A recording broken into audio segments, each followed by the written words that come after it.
Hi all, and welcome to my channel, Fred Makes Things, and our Mary Maxim project review video for September 2025. We are at the end of October, but we get these kits at the very end of the preceding month, so to give myself a chance to work on it and figure out everything, we get these videos towards the end of the month after the project was sent out, if that makes sense. Anyway, we're talking Mary Maxim Crochet Club of the Month today for September 2025. This video is going to be in 4 parts. Part 1 is who is Mary Maxim and what came in this month's project. Part 2 is looking at the project itself. Part 3 is pros, cons, and user error. And then part 4 is my final thoughts and sign off. If this is your first video with me, this black cat here is Junior. He's a little tuxedo baby.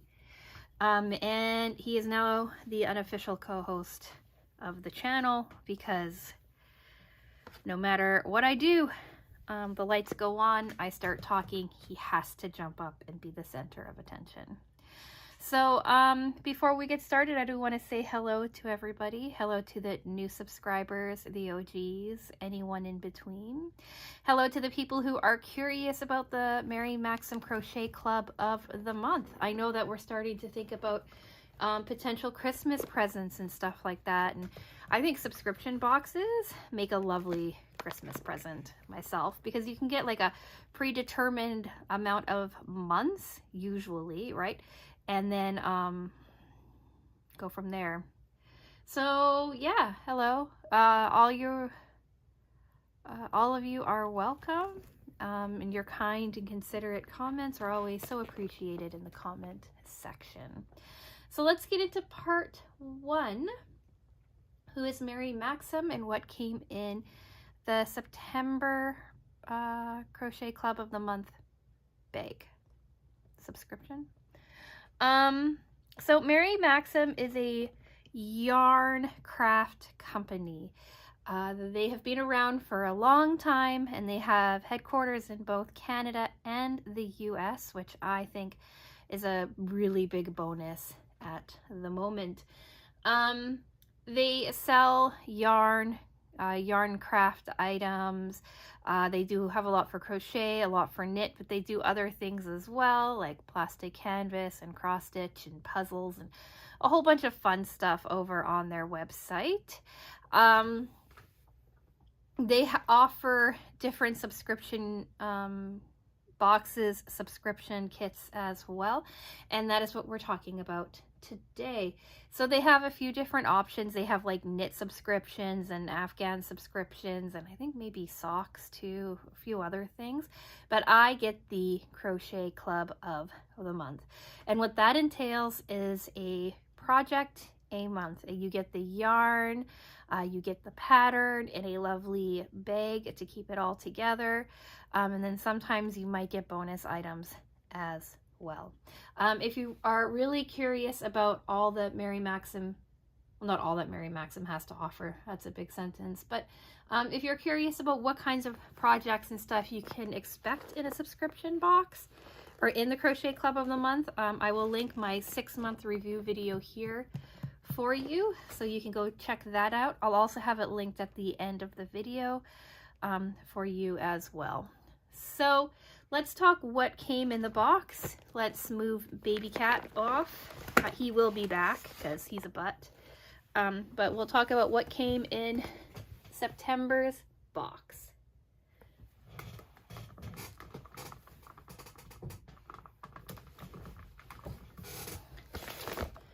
So here it is. So we had 3 skeins of yarn and a project that included a hat, mittens, and scarf. So you get like a hat, an infinity scarf, and a set of mittens. You had the instructions for all of it together in one page. I would like them to organize these instructions a little bit better, but that's just a minor thing. This one was interesting too, in that we had 2 different sized hooks that we were supposed to use. A 6mm hook for the mittens and an 8mm hook for the other size. I gauged up in both, so I still have the 9mm hook in the package, but I think I used a 7mm hook for the mittens. So yeah, I showed this to my husband and he said, she does not look very comfortable. And I agree. But anyway, so we have a hat, mittens, and scarf. This was the yarn that we had. It is not that. Patins Norse. And it's 54% acrylic, 28% wool, 18% polyester, and a 6 super bulky, and they recommend an 8mm crochet hook. Came in a really pretty purple color, purpley gray color, and it has kind of like a metallic fleck through it. This is how much I have. I have a very small part of the second skein and the entirety of a third skein for future use. So not enough to make a whole nother set, but definitely enough to make like the scarf and the hat, or the mittens and the hat, or something along those lines if I so chose. So let's take a look at the projects. Part 2.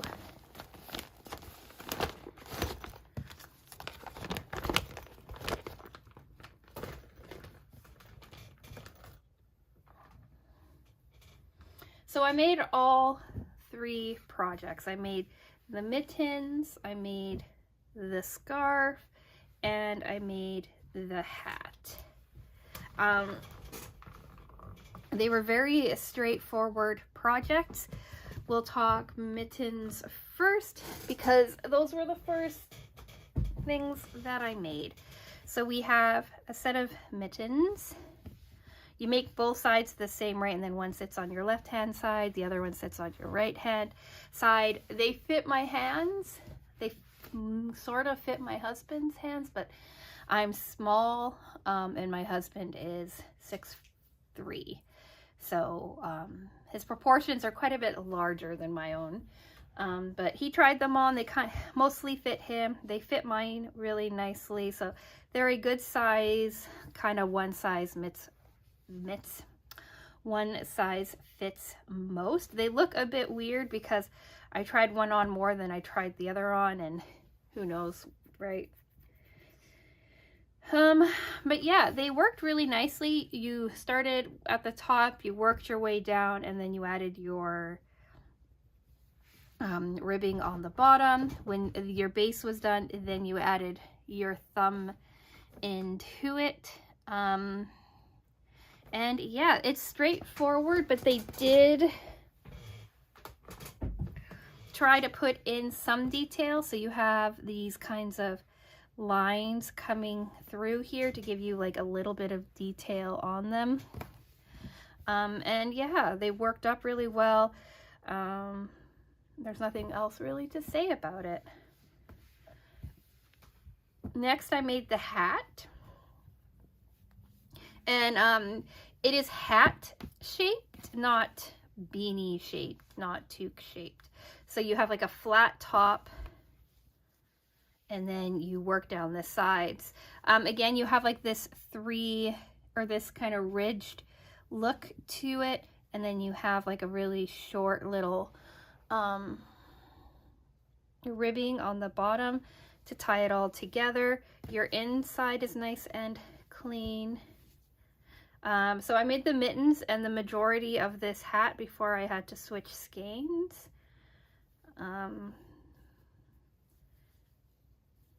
You can see I probably dropped a couple of stitches here and there, but it works quite nicely. It looks quite nice. It fits my head. I did try it on a couple of times while working on it. It fits my husband's head too. He's got a big head. Here's a photo of it on the hat photo taking stand thing that I bought, the hat stand that I bought for photos. It's coming in surprisingly useful. But yeah, it fits. I imagine it would be quite warm in the winter.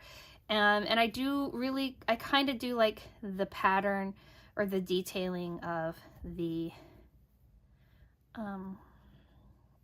stripes, the ridges, the ribbing on it. I think it came together quite nicely.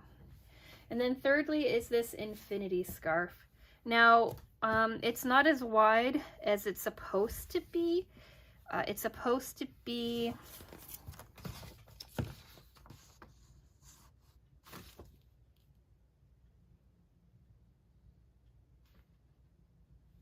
mm, 10 centimeters, 4 inches wide. And how did I lose the measuring tape?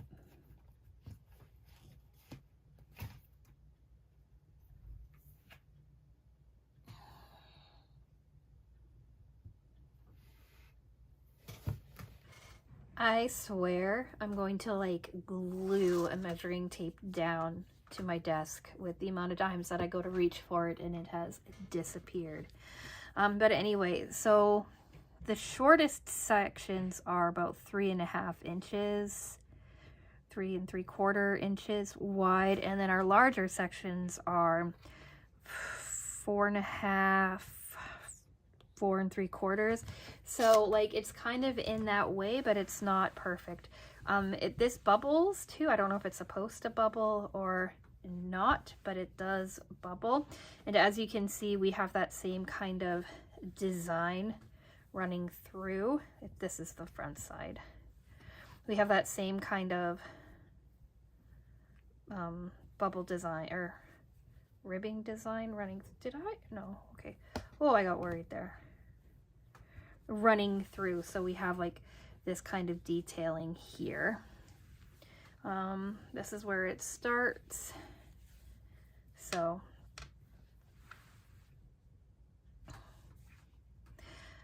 yeah, so it is definitely long enough to act as a single layer infinity scarf. You could twist it and have it act as a double layer infinity scarf. Here's a photo of it on the mannequin or dress form or what have you, to show you kind of what it looks like down as a single scarf and as a doubled up layered scarf. So yeah, I think that all three of the projects turned out pretty well. I like how it's kind of like a a matching set that runs through. So let's get into part 3, pros, cons, and user error. Pro. They worked up really well. They worked up fairly quickly. If you can handle the texture of the yarn, which we'll talk about in cons, you could easily knock these out fairly quickly. The mittens worked really quick, right? Because it's such a large, bulky kind of yarn and you're using such a large hook. They came together really quickly, really well. The hat, same thing, right? You sized up, right? I did a 9mm. I've never worked with a hook this size before. So this came together really nicely, really quickly. It was really nice to kind of just do like your flat top and then work down your sides. So that worked up really well. And then the scarf is just, you build your beginning and then it's a repeat of like this section here 5 times over with a single repeat of this section. So again, it came together fairly quickly. You can see it's fairly large stitches. It's only like 14 stitches or something across. So it worked up really well. It came together really nicely. I like the fact that we have like a nod to the same detail in all 3 of them. We now have a matching set for the winter months. Cons. I don't like the yarn. I don't like the texture. of the yarn. I don't like working with the yarn. I don't like touching the yarn. Touching it as like a skein, like as a whole bunch of yarn together, really kind of gives me the chills, the creeps, the ick, all of that. I cannot, like, normally, right, I've worked on traditionally being able to like do like your traditional way of working with yarn, right? And then like working this way, right, to help maintain. Well, I can't even do it. I'm having a hard time with this hook, but like, right, working with your yarn this way, right, keeping your tension nice, right, that way with it wrapped around your finger. I'm not super adept at it, but I'm getting better at working like that. But with this yarn, I had to go with the old way of kind of holding it in place with one finger and having it sit kind of low and not touch a whole lot of my hand, so that I could run it through like that, so it's not touching too much, and that like I'm controlling the tension more just like this than like this. And I could only do 4 or 5 rows maybe at a time before I'd have to stop and work on something else. So if I was able to just sit down, like watch a movie or 2 and work on it, I could have gotten the mittens done in probably 4 hours. But instead it took me nearly a week because I could only work on it a short time and then leave and come back to it. I was tempted to go to like Michael's or somewhere and pick up like a bulky like wool or a bulky like acrylic or something that felt better for my hands, but I wasn't sure if I was ever going to want to make these projects again. So I didn't want to like invest in yarn and stuff when I wasn't sure about the project in the first place. So I just worked through it. Like working on with the individual strand, it wasn't as bad.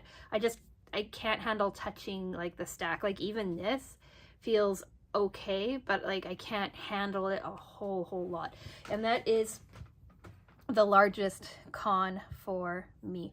Now, there are a few people who watch my videos, a few subscribers who, or just commenters in general, who don't like synthetic yarns. They don't like the texture of synthetic yarns. And I've always been okay with the texture. There's only ever been one other synthetic yarn that I've worked with from Mary Maxim that I didn't like. And that was the Swedish from 4 months ago, something like that. Then it's this one, and I would rather use that Swedish again than work with this yarn here. It's so bad that I'm going to post it. Well, I'm going to ask my neighbor if she would like it, because she crochets a lot.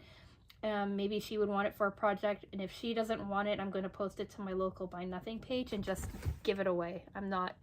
I am not going to keep it in the house. I don't like it. Same thing with the set. I'm going to post it to my friends and family back in Canada, right? I'll share it on Facebook or something. Ask anyone back home if they would like it, and if they want it, I'll bring it back to them at Christmas time. If they don't want it, then I'm going to post it in my local Buy Nothing page, because I'm sure other people don't mind the texture. I can't do it, but I'm sure others can. So that is the biggest con for this project.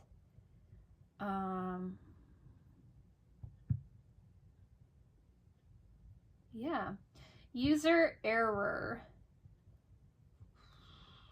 I don't think there is any actual user error. I will show you something that I'm worried about in the scarf.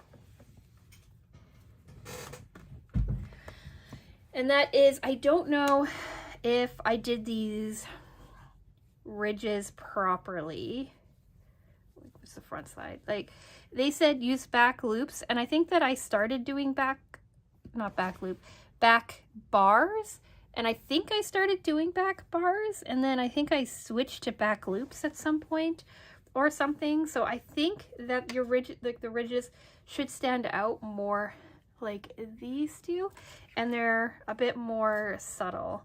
It's a scarf that wraps around you twice, right? Or kind of piles up, so I don't think that it matters with the texture. But I think that as I was working on it and nearing the end of it, I was starting to ask myself if maybe I was doing it a bit wrong. But other than that, I can't think of any user error. So let's do part 4 and final thoughts and sign off.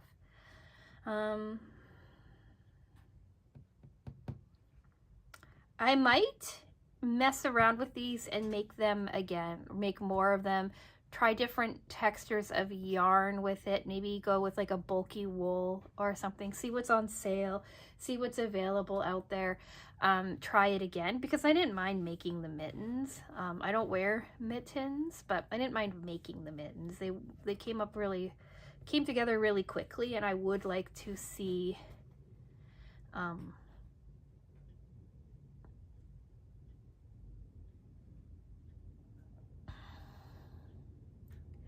I would like to see how they look in a yarn that I enjoy more. I don't know about the hat. Like, I like the idea of the flat hat and how it would keep me warm. Maybe in the future I would try that in a different texture. And there are other scarf patterns that I like more than this one. So if I were to make another scarf, I would probably go with different scarf patterns. The only reason I would come back and revisit this pattern is because I'd want to see if maybe I did make the ridges wrong, but I am not attached to it enough to come back to it. I did like some of the new techniques that I learned. None of it was a new stitch. I've come across all of the stitches before in previous projects, but I like how they put them together to help create some texture in these projects. So yeah, let me know, are there patterns like this out there that you like from other companies? Do you like this specific yarn? What did I call it? Patterns. Where's the Patterns North in a 6 bulky? Let me know. Maybe, I'm sure there's other people out there that don't like it like I do, and I'm sure others might absolutely love it. So let me know how you feel about this yarn. Let me know if there's any kind of bulky yarns that you like to work with that I should go and give it a look at. And let me know if there's any other kinds of subscription boxes that you would like me to check out. We're not doing any new stuff for the rest of the year, but I am trying to compile a list and make a budget for next year. So what do we have coming up? Today is Monday. That is this. Wednesday is hopefully going to be a sewing project. I have not started it, but I do know what it is, and I hope that it's only going to take me a day or two to get it done. So hopefully Wednesday is a sewing project. Friday is a crochet update video focusing on the hobby yarn that I bought at the beginning of September, showing you some of the things that I made with it, that I'm in the process of making with it, and my thoughts on hobby. It's not a hobby review, but it is definitely my thoughts on some of the cotton that they sent out that I bought from them. Junior doesn't seem to mind the texture of these things, so that's nice. And then the week after that is going to be our Mary Maxim Crochet Club of the Month project unboxing for October. I have that sitting right next to me. It's going to be the next video that I film. I was going to combine it with this month's review video, but I don't have a whole lot of stuff to talk about in November right now. So we're going to do that in November, or next Monday. Then we have another, hopefully, sewing project in the works, and then I don't know what Friday is going to be. So think about subscribing if you want to see what's going on in the next 2 weeks, in the coming months. If you want to see all the Mary Maxim stuff. Yeah, I don't know what else to say. Subscribe if you like the channel. Subscribe if you've seen this video, if you've seen a few of my videos. Like the video if you've made it to the end. Like the video if you like Junior causing chaos in every single video now. Like the video if you just like the video. And yeah, I'm going to go film another video. So with all of that being said, I'm going to say thank you so much for watching, and I will talk with you again soon.